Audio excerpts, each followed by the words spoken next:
versets 12 à 14.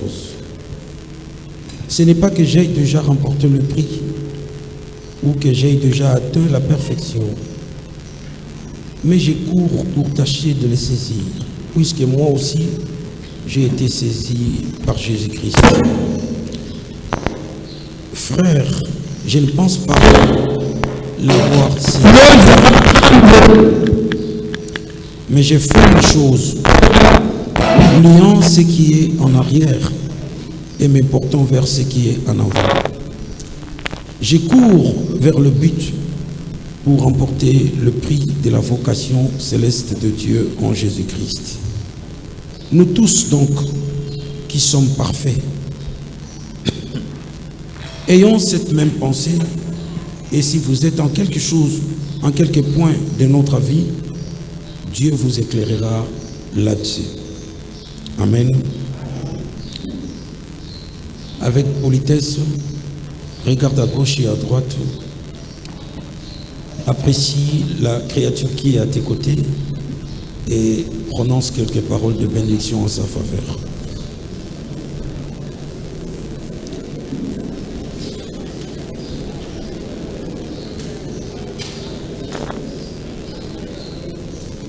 Merci beaucoup. Nous pouvons nous asseoir. Frères et sœurs, pendant un laps de temps, nous voulons partager une pensée tirée de cette péricope. Tirée de cette péricope que nous venons de lire. Poursuis ton but. La portion de l'écriture que nous venons de lire, ce sont les écrits de l'apôtre Paul. Il était rassasié d'âge, un vieillard souffrant, étant prisonnier, mais il a écrit une lettre pleine de sagesse. Il a dévoilé son cœur de père. C'est une lettre qu'il a transmise par l'entremise d'Épaphrodite. Épaphrodite qui était l'émissaire qui avait apporté l'aide que l'église de Philippe avait envoyée à l'apôtre qui était dans la prison à Rome. Il s'est fait qu'Épaphrodite, pendant son laps de séjour à Rome, il est tombé malade. Et lorsqu'il est guéri, Paul lui a transmis cette lettre pour remettre à l'église qu'il lui-même avait implantée à Philippe. C'est une lettre intime et familière.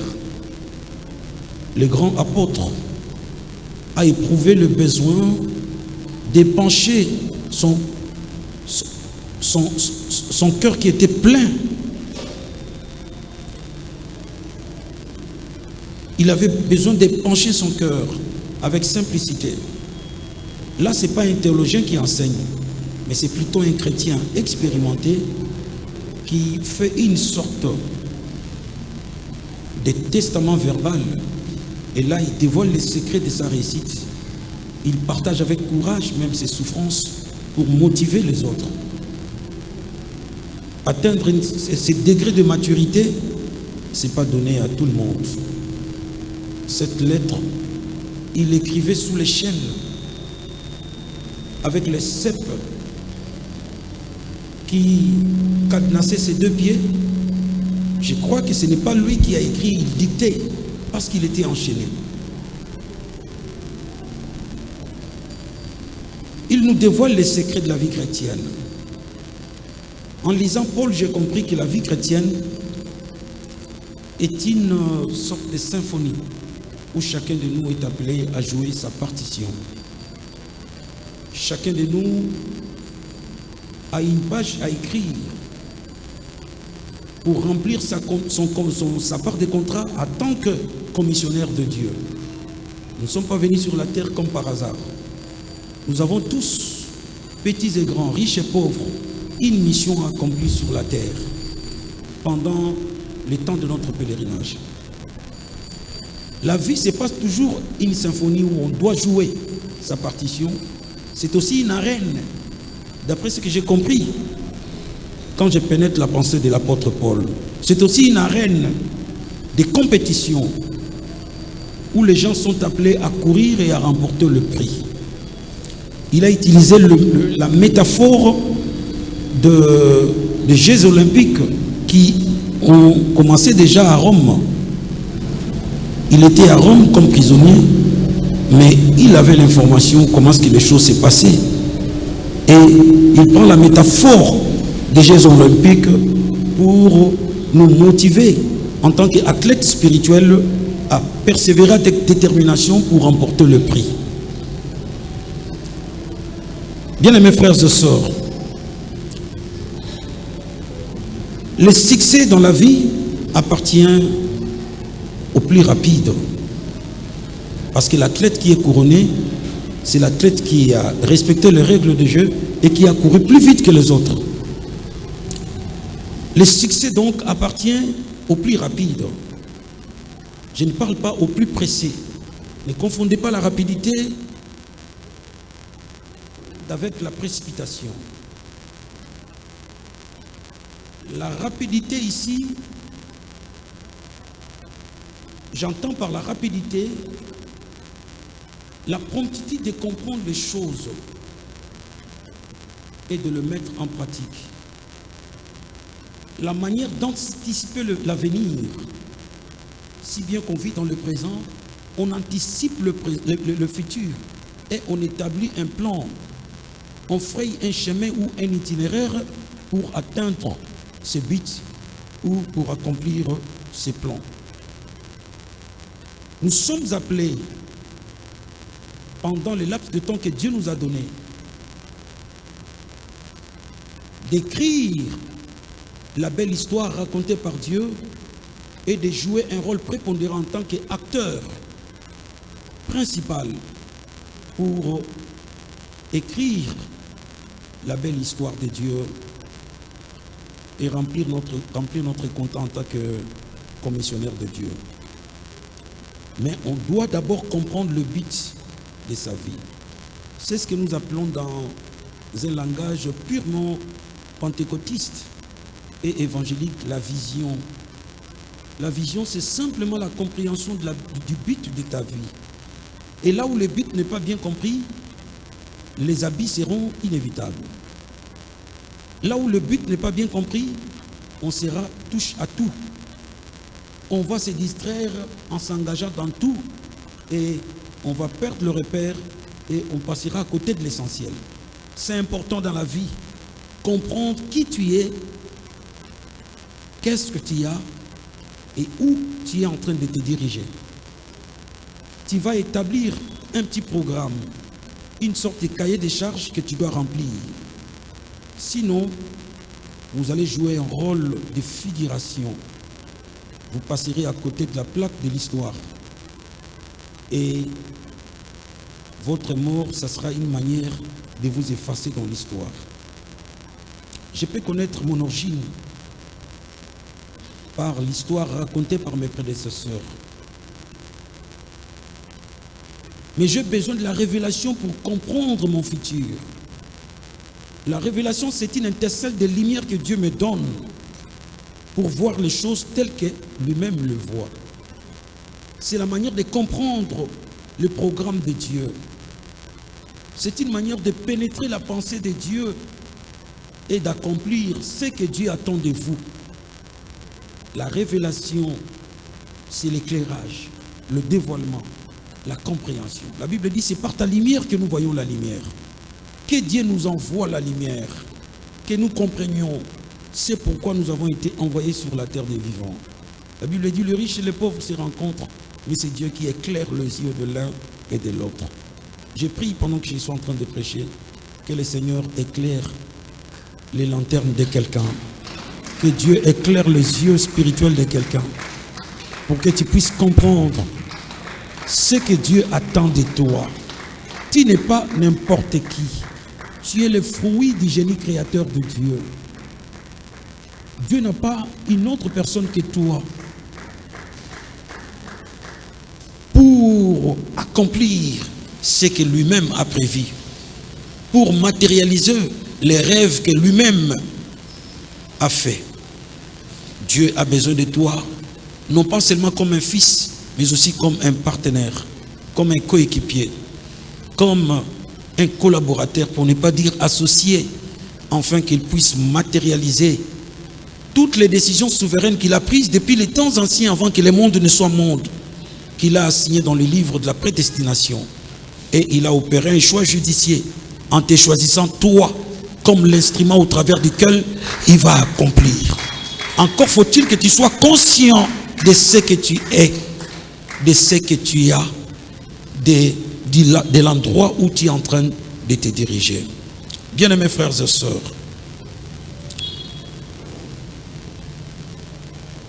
l'homme, j'ai l'habitude de le dire, c'est la méthode de Dieu. Dieu passe toujours au travers de l'homme pour accomplir ses rêves, pour matérialiser sa vision. L'homme est la méthode de Dieu. Il a créé l'univers et il a donné à l'homme le don de procréer. Dieu ne crée plus. Depuis qu'il a créé Adam et Ève, il ne crée plus. Les 8 milliards des hommes et des femmes qui remplissent la terre sont le fruit de la procréation de l'homme. Il a établi les lois. Il a réparti des responsabilités. L'homme, c'est un coéquipier de Dieu. Dieu passera par toi pour accomplir des choses que lui-même s'est assigné depuis le commencement du monde. Si tu manques le but pour lequel Dieu t'a envoyé sur la terre, tu as péché. Parce que le mot péché en hébreu kata, kata, ça veut dire manquer de but. Amartia, en grec, ça veut dire transgresser la loi. Péché, c'est manquer de but. Et quand vous n'avez pas compris le but de votre vie, c'est un indicateur qui ne trompe pas. Sauf la souveraineté de Dieu, qu'un jour vous allez vous retrouver en enfer. Parce que vous avez raté le train de la destinée. Parce que vous n'avez pas compris les enjeux. Voilà pourquoi vous avez compris comment vous avez mené votre vie comme un jeu. Vous n'avez pas compris la manière d'opérer de Dieu. L'homme, c'est la méthode de Dieu. L'homme, c'est le partenaire de Dieu. Et Dieu dépose dans chacun de nous une sorte de logiciel pour accomplir une partie du programme que lui-même a écrit depuis les temps anciens.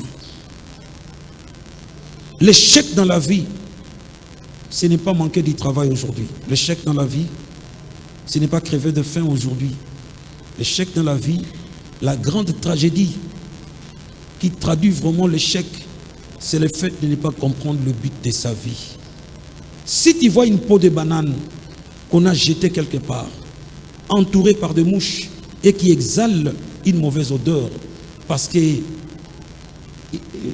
est en train de pourrir, ne lui jette pas de la salive et ne te moque pas de cette peau de banane. La peau de banane, c'est une sorte de relique qui prouve à suffisance que la banane qui contenait cette peau a accompli le but de sa vie. Il a été créé pour être consommé, pour être mangé. Et le fait qu'on a mangé la banane, la peau, c'est la relique qui dit que le contenu que j'avais, couvert, a été mangé, a été consommé et il a très bien accompli le but de sa vie. Quand vous voyez quelque part la peau d'une orange jetée dans la poubelle, ne te moque pas de cette peau-là, car l'orange a accompli le but de sa vie. L'orange a été créé pour être consommé, pour être mangé. Et toi, qu'est-ce que tu as accompli dans ta vie? Si tu vois un vieux papa avec le dent pourri,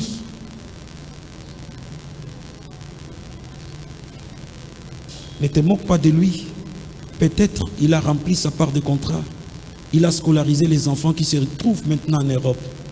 Des enfants qui aujourd'hui sont des responsables dans de grandes sociétés. et lui savoure avec sérénité sa vieillesse et il se prépare pour aller se reposer. Et cette fois-là, on peut écrire sur sa croix un rip, repose en paix. Requiem in pacem en latin. Repose-toi en paix. Il y a des gens, sur leur croix, on ne lira pas ça. On lira retour interdit au pays. Parce que vous n'avez rien foutu. Votre vie n'était que des problèmes. Vous n'avez pas pesé lourd sur la balance de l'honneur. Vous n'avez que rempli inutilement la terre de vivants. Qu'il n'en soit pas ainsi pour un enfant de Shalom qui est ici présent. Bien-aimés frères et sœurs, tu dois, pour atteindre ton but, tu dois comprendre d'abord que Dieu est le plus grand but de ta vie. Et il est la seule raison de vivre pour toi. Pour créer les poissons, Dieu a parlé à l'eau, que les eaux produisent des poissons. Donc, l'eau, c'est le domaine du poisson. Pour créer les arbres, Dieu a créé d'abord la terre. Et il dit que la terre produise les arbres et de la verdure. Donc, le domaine des arbres, c'est la terre. Pour créer l'homme, Dieu a parlé à lui-même. Créons l'homme à notre image. Le domaine de l'homme, c'est Dieu et non le contraire. On peut avoir un océan sans poisson, c'est aussi un océan. On peut avoir la terre sans arbre, c'est aussi une terre. On peut avoir Dieu sans homme, il est Dieu suffisant, mais pas le contraire. L'homme n'existe pas sans Dieu. Les poissons n'existent pas sans eau. Les arbres n'existent pas sans la terre.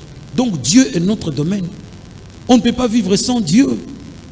Dieu c'est plus qu'une priorité. Je ne le dirai jamais assez. Dieu c'est notre raison de vivre. Sans Dieu, la vie n'a plus de sens. La vie n'a plus de signification.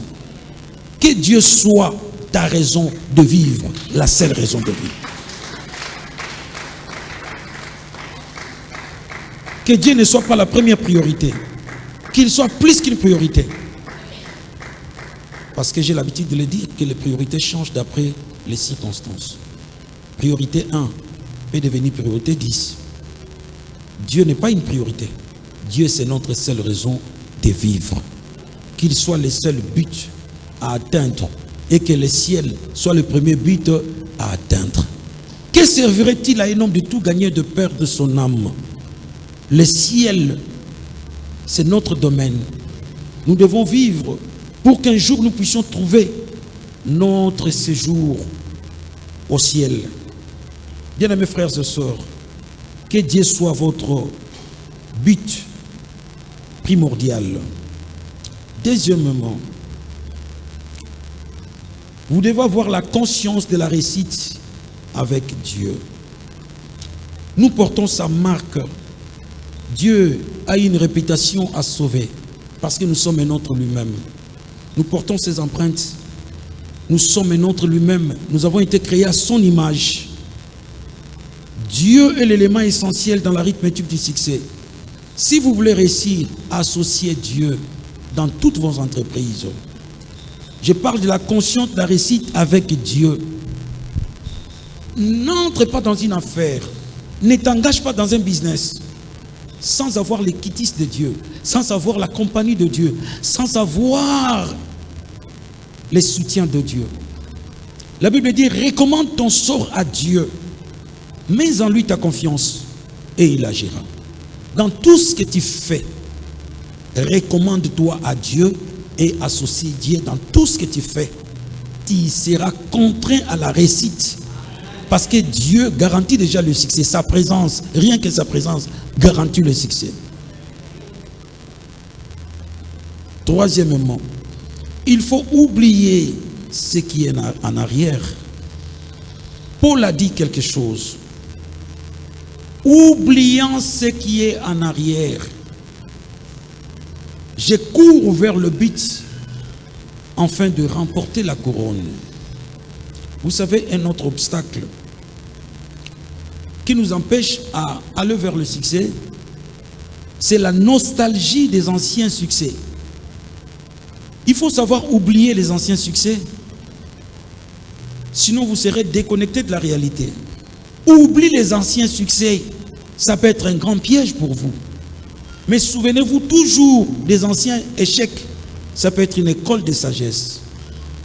Des anciens échecs peuvent être des tremplins qui vous aident à avoir de l'élan et de l'essor.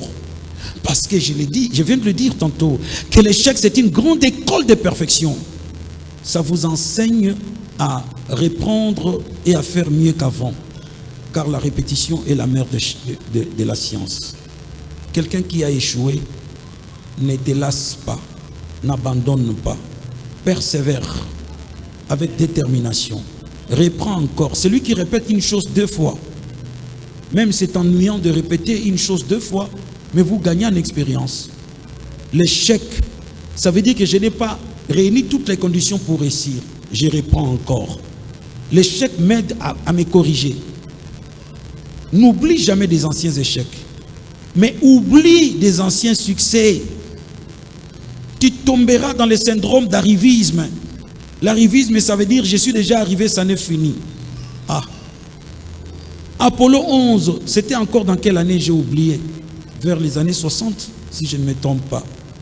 Les Américains sont partis à la Lune. On a appelé ça Apollo 11. Mais au jour d'aujourd'hui, ils se battent encore pour aller en Mars. Il y a Elon Musk qui a construit des navettes aéronautes qui peuvent aller voyager, faire des navettes au ciel, dans la planète Mars. Ils sont en train de se préparer. C'est ce qu'on appelle l'esprit du progrès. Ne t'arrête pas avec l'ancien succès. Oublie l'ancien succès.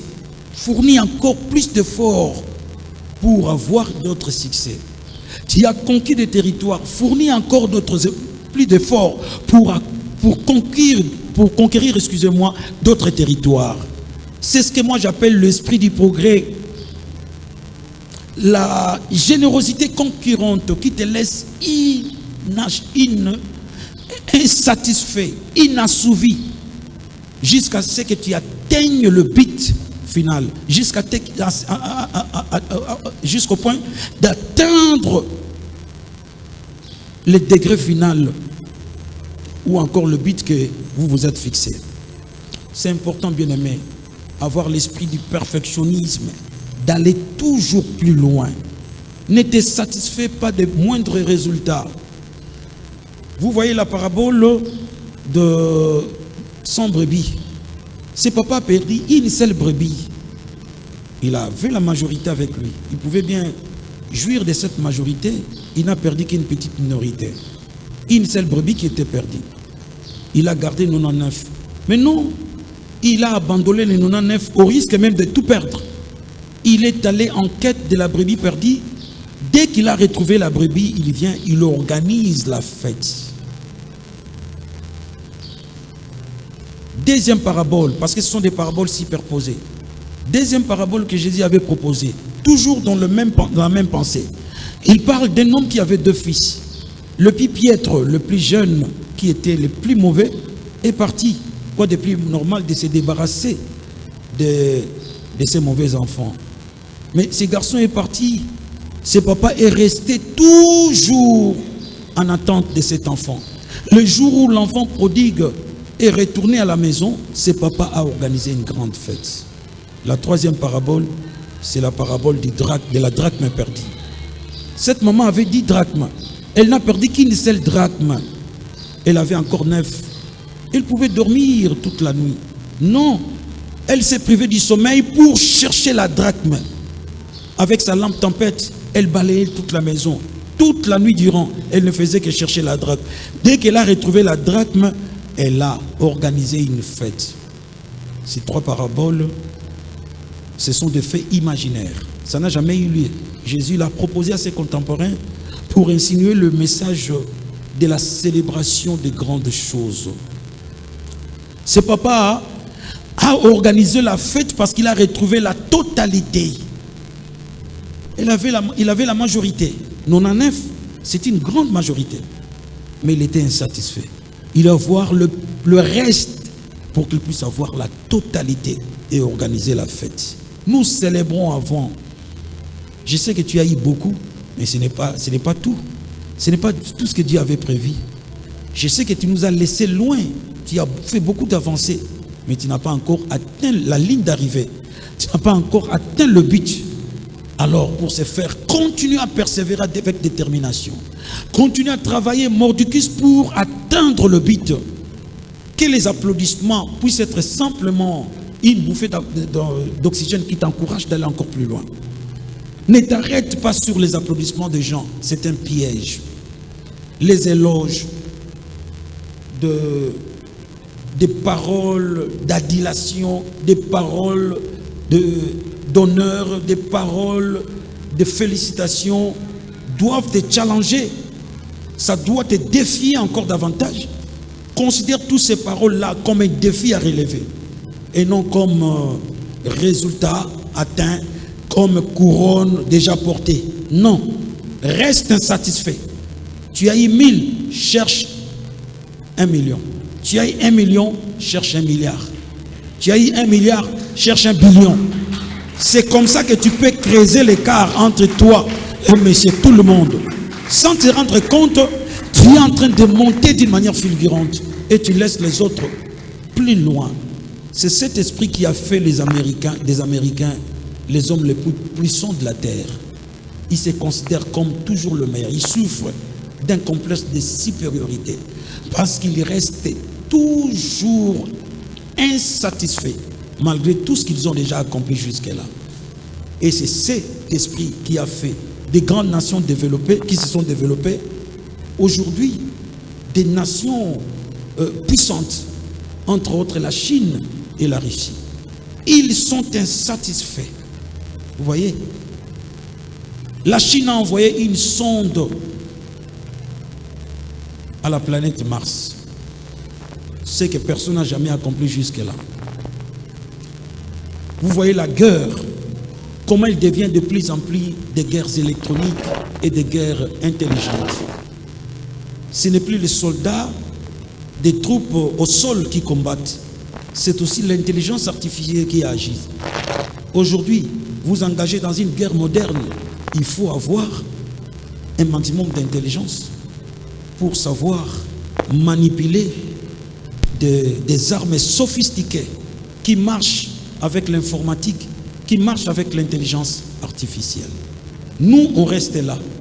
On se contente de miettes au lieu de travailler d'arrache-pied pour aller plus loin. Ne sois pas satisfait. Aujourd'hui, pour trouver du travail, la concurrence est devenue déloyale. Il faut encore plus. Le combat devient de plus rude pour trouver de l'emploi. Tu es licencié, aujourd'hui ça ne suffit plus. Il faut aller plus loin, faire le master, aller plus loin, faire les doctorats, ou encore faire d'autres formations pour renforcer votre background, pour renforcer votre CV. C'est très important, bien aimés frères et sœurs. On se limite, oui, j'ai déjà tout fait, c'est fini pour moi. Non, ne te limite jamais. Il faut aller, continuer. S'il faut étudier, fais-le. Si tu as déjà bien étudié, il faut toujours mettre à jour tes connaissances. Suivre des formations par-ci, par-là, pour être compétitif et pour trouver de la place. Sinon, tu seras remplacé. Les choses deviennent très compliquées. Je parle à quelqu'un? Ne sois jamais satisfait, quels que soient les résultats. Paul a dit, j'oublie ce qui est en arrière. Paul a accompli beaucoup de choses. Il se retrouve dans la prison à Rome. Il dit, j'oublie que j'ai ressuscité les morts. J'oublie tout ça. Je cours vers le but pour remporter la couronne que le Seigneur m'a réservée. C'est important, bien aimés frères et sœurs. Troisièmement, tu dois savoir payer le prix du succès. Savoir payer le prix du succès. 1 Corinthiens chapitre 9, verset 26 à 27. Donnez-nous lecture, s'il vous plaît. 1 Corinthiens chapitre 9, 26 à 27.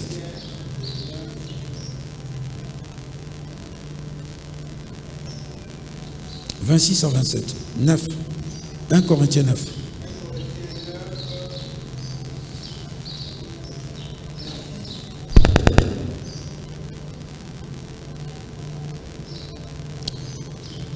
Ça ne marche plus. Pati, tu commences à vieillir. 9, la vieillesse commence par les 26 vieux. à 27. Nous lisons au nom de Jésus. Moi donc, c'est Paul qui parle. Je cours, non pas comme à l'aventure. Non pas comme à l'aventure. Je ne blague pas. Je frappe, non pas comme au battant l'air. Non pas comme quelqu'un qui frappe à l'air. Mais je traite durement mon corps. Mais je traite durement mon corps. Et je le tiens assujetti. Je le tiens assujetti. De peur d'être moi-même rejeté. De peur d'être moi-même rejeté. Après avoir prêché aux autres. Vous voyez la rigueur avec laquelle Paul a fonctionné pour atteindre cette dimension-là. Paul, ce n'est pas n'importe quel apôtre.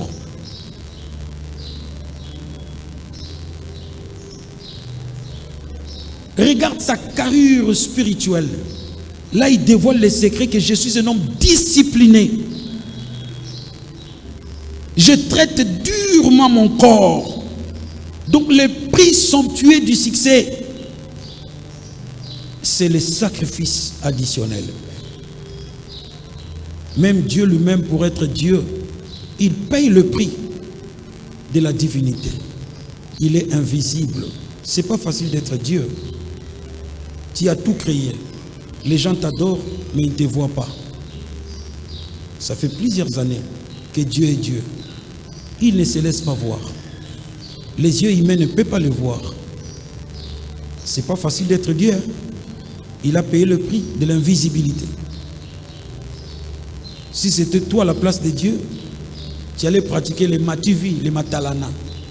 Voyez-moi. Tu vas provoquer les circonstances pour se faire voir, pour se faire aduler, pour se faire applaudir. Il reste dans l'invisibilité. C'est ce qui fait la différence entre lui et les communs des mortels. Paul a dit, je traite durement mon corps. Paul s'est privé du mariage. Il s'est privé des enfants. Il a mené une vie de solitude pour être disponible pour la cause du royaume. Paul, il passait de prison en prison. Il a souffert, cet homme, mais il est devenu la référence. Il a fourni à la Sainte Bible 13 livres et il est compté parmi les apôtres majeurs. La grandeur a du prix. Nous voulons nous identifier avec les gens qui ont réussi, mais nous ne savons pas payer le même prix qu'ils ont payé. Paul a payé le prix de la discipline personnelle. Il est monté au ciel. Il a vu les choses que n'importe qui ne peut pas voir. Il a entendu les choses que les communs des mortels ne peuvent pas entendre. Il retourne, il a porté l'écharde dans son dos. Une écharde, un démon qui le souffletait. Et il s'est senti impuissant pour chasser ces démons-là. Il est resté là. Paul avait un problème sérieux. L'écharde, c'est un corps étranger qui pénètre dans ton corps et qui te fait mal. Un corps étranger qui se trouve dans ton corps et qui te fait mal. C'est ça l'écharde. Paul l'a porté. Un chrétien ne peut pas être possédé par un démon. Lui, il y avait un démon qui venait d'une manière sporadique pour souffler et lui causer des douleurs dans son dos. Et d'après un grand historien du 1er siècle, je cite Joseph Flavius, il avait vu Paul à Athènes. Ici, on s'est rencontrés à l'aéropage. Il a dit, c'est un homme courbé. Il avait une sorte de bosse. Vous voyez, il n'était pas né comme ça. C'est l'écharde. Il résistait les morts. Il faisait des choses, mais il portait un contrepoids de sa grandeur à travers cette écharde-là. Faites attention. Vous qui avez l'habitude de donner des cartons rouges et de trouver des leçons spirituelles dans la vie de gens qui servent Dieu et qui se trouvent dans des difficultés. Faites attention. Et si c'est une écharde qu'il porte? Et si c'est une écharde qui accompagne son ministère? L'écharde Ce n'est pas facile de l'accepter. Paul a vécu avec les charmes. 3 fois, il a prié, il a jeûné. Dieu a dit, ma puissance se manifeste dans la faiblesse. Tu resteras comme ça jusqu'à ta mort. Et il a porté ses poils. Combien de fois il a été bâti par des faux frères? Combien de fois il s'est battu avec des animaux sauvages? Combien de fois il a dormi dans des ravins? Combien de fois il a été jeté dans des prisons? Il a souffert pour devenir là. Tu dois savoir payer le prix de la grandeur. Faire le pied jusqu'au campus parce que vous n'avez pas quelqu'un pour vous payer des transports. Passer 2 nuits sans coucher sur ton lit, sans se coucher sur ton lit, tu couches à même le sol pour renforcer ta communion avec Dieu, consolider ton onction, prier et chercher la face de Dieu pour vous faire sortir de la situation, de cette spirale diabolique où la famille se retrouve. Bien-aimé, tu dois savoir payer le prix. Les grands Jean-Baptiste que Jésus a vanté, Jésus a dit, de tous les hommes qui sont nés de l'union d'une femme avec un homme, Jean-Baptiste le plus grand. Je ne l'ai pas vu ressusciter un mort. Je ne l'ai pas vu marcher sur les eaux. Mais Jésus reconnaît qu'il était grand. Il avait une parole puissante. S'il prononce une parole, des rois jusqu'au petit messier, tout le monde tremblait. Il avait une aura. Et c'est lui qui a eu l'honneur de présenter Jésus devant Israël comme l'agneau de Dieu qui sauve le monde, c'est-à-dire le Messie. Ce n'était pas n'importe qui de baptiser Dieu, de jeter Dieu dans l'eau pour le baptiser. Lui, il a eu ces privilèges-là. Mais en naissant, on a dit à ses parents, cet enfant, ce n'est pas n'importe quel enfant. Il est spécial. C'est un Naziréen. Il ne peut pas boire du vin.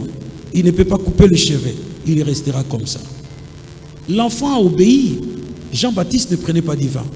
Jean-Baptiste, il ne coupait pas ses cheveux. Mais il a rajouté encore ce que moi j'appelle le sacrifice additionnel. Dieu ne lui a pas demandé de porter seulement un seul habit. Il portait seulement la peau de chameau. Dieu ne lui a pas demandé de ne pas manger la viande ou de ne pas manger des légumes. Il ne mangeait que des sauterelles. Dieu ne lui a pas demandé de ne pas avoir une maison. Il dormait dans la forêt. Et il est devenu l'homme le plus puissant de la terre. Au point que Jésus a dit, de tous les hommes naturels, nés d'un homme et d'une femme, il n'y a pas plus grand que Jean-Baptiste. Vous voyez? Vous voulez atteindre un degré très élevé, il faut savoir payer le prix. Savoir payer le prix. Je connais un homme de Dieu. J'ai oublié son nom, c'est un Anglais. Il a prié 40 jours et 40 nuits pour avoir de l'onction. Il n'y avait rien. Il sort des gènes, il a perdu tout son poids et il n'y avait rien. Il était déterminé d'être un instrument puissant pour Dieu afin de faire avancer le royaume de Dieu. Il retourne encore 40 jours devant Dieu. Il gêne encore 40 jours. C'est comme au temps de la Bible, comme Moïse avait fait. Il retourne encore dans la présence de Dieu, encore 40 jours. Le 80e jour, quand il priait devant la présence de Dieu, il voit un homme qui rentre dans la pièce où il s'est retrouvé, sans toquer. Il rentre, il dit, Dieu m'a envoyé vers toi. Je suis l'ange de la guérison qui va t'accompagner dans ton ministère. Voilà la première mission que Dieu t'a confiée. Dieu t'a confié, excusez-moi, tu dois aller en Argentine. Tu vas rencontrer Monsieur tel. Et le reste, Dieu va t'indiquer ce que tu vas faire. Il prend son avion, il va en Argentine. Déjà à partir de l'aéroport, il montre à quelqu'un le nom qu'on lui avait indiqué par l'ange. Vous connaissez Monsieur tel, le monsieur là le regarde 2 fois. Il dit, mais comment tu me demandes ce monsieur? C'est le président de l'Argentine. Ah bon? J'ai besoin de le rencontrer. Mais qui es-tu pour rencontrer le président? Dieu m'a envoyé vers lui. Il est allé voir le président. Ce n'était pas facile. Les gardes lui a dit, tu ne peux pas passer, tu ne peux pas voir le président. Dieu lui parle en parole des connaissances, que toi tu es malade, tu souffres du cancer. Permets-moi de voir le président, je veux te guérir de ces cancers. Et le monsieur dit, guéris-moi d'abord et après je vais te mettre en contact avec le président. Et le monsieur prie, il est guéri. 10 coups, il était guéri. Le monsieur se précipite pour lui dire, non, d'ailleurs le président c'est mon cousin, viens, je vais te mettre en contact avec le président. Et il est allé, il a vu le président. Après avoir parlé avec le président, il guérit d'abord lui-même le président avec sa femme qui était malade. Et ils ont organisé une grande campagne d'évangélisation. C'est ce monsieur-là qui a apporté le réveil en Argentine.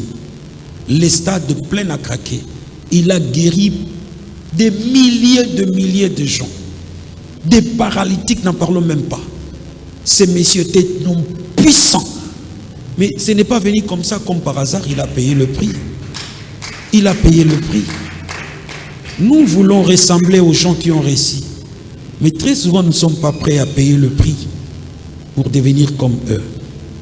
Tu veux devenir une grande dame, tu dois savoir payer le prix. Travaillez votre caractère, travaillez votre spiritualité, travaillez aussi votre corps. À part la beauté, tu as besoin aussi de la classe. À part la beauté, tu as aussi besoin d'un niveau. C'est important. Paye le prix. Je suis en train de parler du prix du succès. Dina a raté l'occasion, je dois terminer par là. Dina a raté l'occasion de devenir 13e tribu d'Israël. Simplement parce qu'il n'a pas si payé le prix de la chasteté. Les rapports sexuels d'un seul jour a changé sa destinée. Elle a consommé le plaisir de 21 minutes seulement. Et elle a raté l'occasion de devenir 13e tribu d'Israël. On parle de 12 enfants d'Israël. On oublie même qu'Israël avait 13 enfants. Cette jeune femme, on ne parle plus de lui. Depuis qu'on l'a violée, on ne parle plus de Dina. L'histoire de la Bible retiendra qu'il a existé un enfant qui s'appelait Dina. Et après le viol, on ne parle plus d'elle jusqu'à l'Apocalypse. C'est fini. Elle a été effacée de l'histoire. Il y a des erreurs qui sont fatales et parfois irréparables. L'erreur est humaine, mais la persévérance dans l'erreur est diabolique. L'erreur est humaine, oui, mais attention, il y a des erreurs qui sont fatales et irréparables. Il n'a pas su réparer cette erreur. Ça n'est fini pour elle. Elle a été déclassée dans l'histoire de la Bible. Il y a encore Amnon. Amnon qui était le fils pressenti, pressenti comme le prochain roi. Parce que selon l'ordre de naissance, c'est lui qui était pratiquement l'aîné après Absalom. Il a raté l'occasion de devenir roi en allant couchant avec sa sœur. Il n'a pas si géré sa libido. Il n'a pas si géré ses impulsions. Il est allé consommer un fruit interdit. Il a commis l'infamie. Il a commis l'inceste avec sa sœur. Elle a raté l'occasion de devenir le prochain roi parce qu'il a été tué par son frère Absalom. Attention, l'erreur, je le répète encore, elle est humaine. Mais il y a des erreurs qui sont irréparables. Il y a des erreurs qui laissent des traces indélébiles dans notre vie et qui peuvent nous rattraper tout le temps dans le futur. Faites attention, paye le prix et tu vas atteindre le but. En dernier lieu, je dirais, n'abandonne jamais, quel que soit les cas. Il faut aller jusqu'au bout. N'abandonne jamais.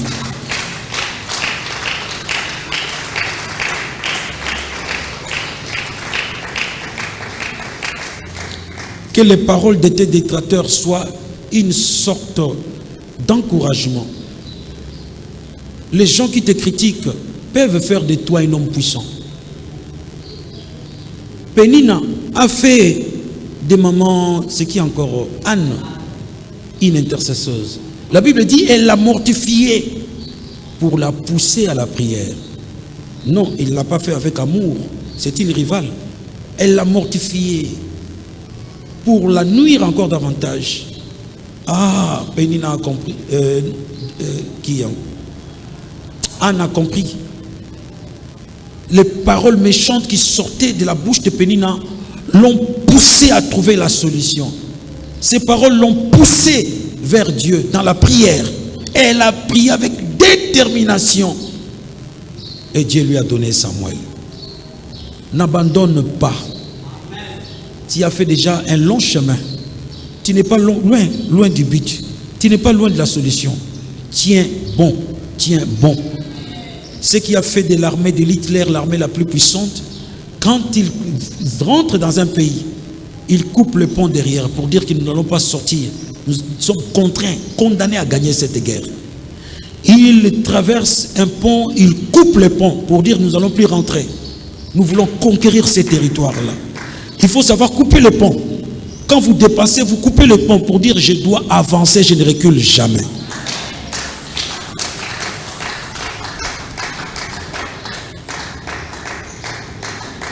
Quelqu'un a compris la pensée de Dieu ce matin?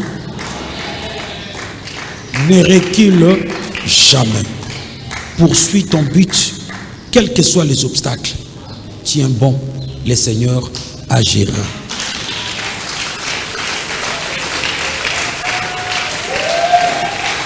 Nous allons prier.